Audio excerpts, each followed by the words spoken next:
What is up, guys? It's the Sound Alchemist here with Gersh1. and we're back at it, answering more questions in another For the Greater. This is a video series where we answer the questions left by you, the viewer. If you have a question for us, comment down below. Put a question in front of your question because we get those questions first. And that is what Forest Ranger Fletcher did. If the Mechanicus turned against the Emperor, how would that play out? Would it happen?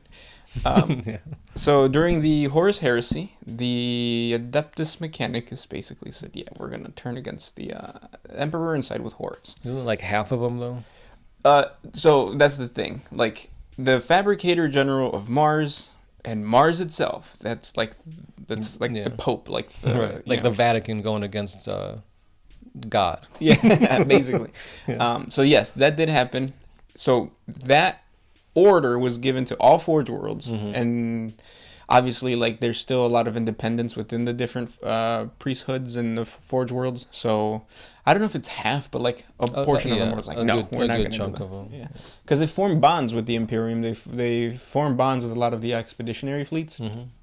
And some of them were like, yeah, no, we're not going to betray these people. Yeah, not just that, but there's different, I believe they're called cults, right? Yeah. And they have different dogmas and stuff like that. So obviously, if you go against the machine spirit, them believing that the Emperor is the machine spirit, they wouldn't want to do that, right? Right. Like, well, not the machine spirit, but the Omnissiah. Right. Yeah. And that's what would happen again if it happened. Certain factions would obviously betray the Imperium, and the Dark Mechanicus would jump on that, and they would come out from the shadows. But ultimately, I think there'll still be some people that would remain loyal, and they couldn't really destroy the Imperium because they didn't do it during the Horus Heresy when they had Space Marines on their side. Yeah, not just that, but like look at how close Mars is to Terra, and like they still couldn't do it. Right. And that was like back then with everything pretty much in their favor. Yep. And nowadays, I don't see that happening. Yeah. And then remember that after the Horus Heresy, there was a bunch of measures taken to protect Terra from the enemy within. So part of the enemy within is the Adeptus Mechanicus, or factions within the Adeptus Mechanicus. So, like you said, like, they had the element of surprise back then, and they still couldn't do it. Right. Now, even if they like jumped out of nowhere, or they did try to surprise them, the Imperium or Terra is prepared. Do you think Metallica would go against the Imperium? I can't really remember too much of the Metallica thing. I'm a goofy goober. that reminds me now. Yes, they would. I just wanted to do that, so that's why I brought up Metallica, and you played right into my hand. Because we are of one mind. We are. Because we are a syndicate. Next question. Anath Ardayarla. Would GW consider having two divisions, a Disney-fied G.I. Joe for kids and the adults-only true Grimdark? I think they were. I think that's what the initial idea was. And, well, not the initial idea, but that was what the idea was. Because they had...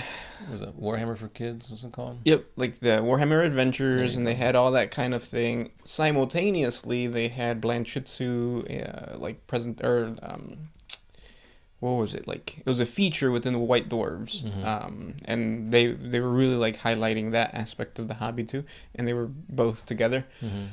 But now GW's like, I think they kind of let go of both, so yeah, now it's just whatever GW is trying to do, which is just make it as mainstream as possible. Right. Which you can't blame them, right? Because that brings in the wider audience, the more amount of money and stuff like that. All that good stuff. Yeah, because you are gonna have your like diehards that are gonna be like, no, don't do this, and you're gonna have the other side, which is like, oh, GW, you should do this. Right. But those are like the outliers, and the median, or the people inside, usually are okay with it. Yeah. Yeah. What do you think about, like, whenever they do, like, oh, stores closed, or like, oh, this thing's going up for pre-order, that like cartoonish kid like art style?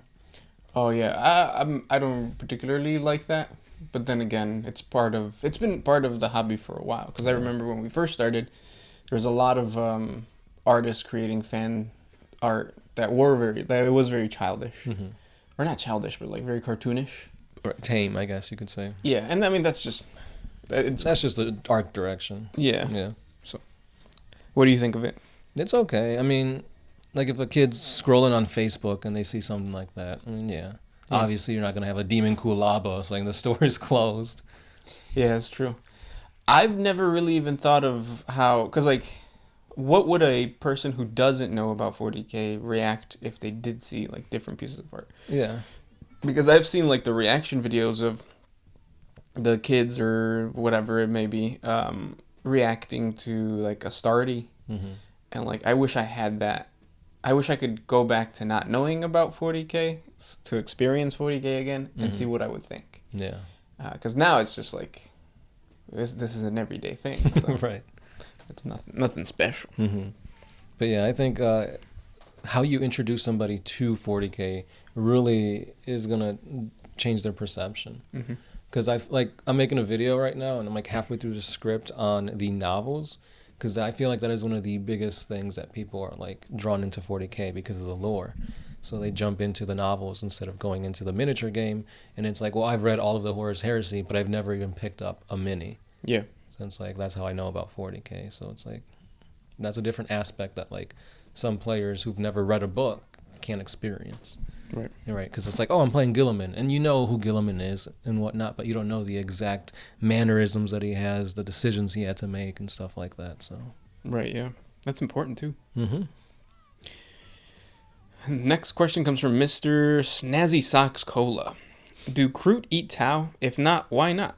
And if so, what happens? Especially considering the range of Tau cause of casts? Oh, because of casts? Yeah, the Kroot are banned from eating Tau, because that was part of the whole treaty when the Ethereals were like, join us or die to our overwhelming firepower and technology. Because even then, they're still kind of like weirded out by the traditions of the Kroot. Like they're like, whoa, what the fuck? These people are eating the dead. Like that's nasty. But that's like part of their culture, so they accept it, or they're at least tolerant of it because of what the Kroot can provide for the Tau. Right. What was that part about the castes?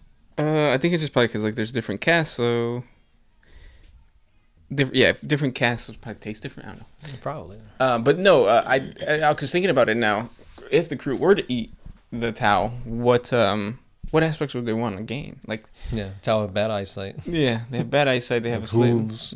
So it doesn't seem like an advantage. Right, unless they're trying to become like e-girls, and they gotta eat them earth cast thickums. Yeah, but you would do that regardless. You got a point. Would you want to be eaten by a Kroot? I mean, they got a beak. Yeah, but the tongue is probably really long, so yeah, I'll do it. But I feel like they have like a cat's tongue, or like the little barbs. But nothing. They're not feline at all, though. Kroot are more birds, and birds have like just regular tongues, though. I think so. Yeah, I've never seen a bird's tongue like that, but yeah. So yeah, I would get eaten out by a by a Kroot. What about you guys? Comment down in the comment section. Yeah. Roboot Gilliman, the Primarch of the Ultramarines? Question: is my dad 100% xenophobe or just pro-human? But not like anti-other species in general, as long as they leave us humans alone. So is the Emperor anti-Xenos or just pro-human? No, I think he's definitely anti-Xeno. Yeah.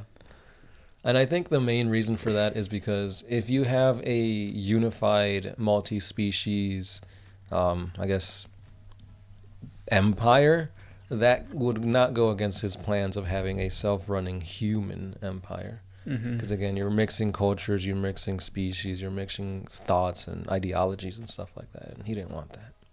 And yeah, and thinking about it now, like he might also just like not even like I think every time that situation would come up, he'd probably just like give it to some other entity to figure out. Because I'm thinking of like abhumans, and when like the Great Crusade discovered Ogrins and all these other abhumans, the Emperor didn't make the decision to be like, yes, this is an okay abhuman. Like he left it to the department of whatever abhumans, and they were in charge of doing that. So I think the department of abhumans would be like, yeah, I think we want to live. Yeah.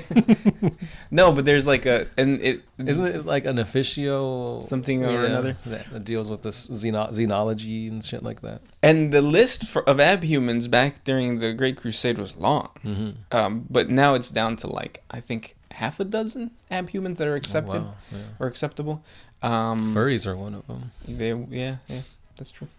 So like just that goes to show too that like you don't really know what he feels, because he kind of just tosses that to, like, he delegates that to people.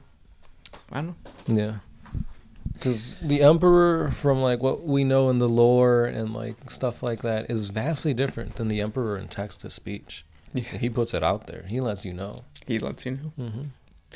But those were the questions for today. If you guys have more questions for us, please comment down below. Thank you guys so much for listening. We appreciate you hanging out, and we'll talk tomorrow. Yeah, this has been the Sound Alchemist. Gershwin. And we are out.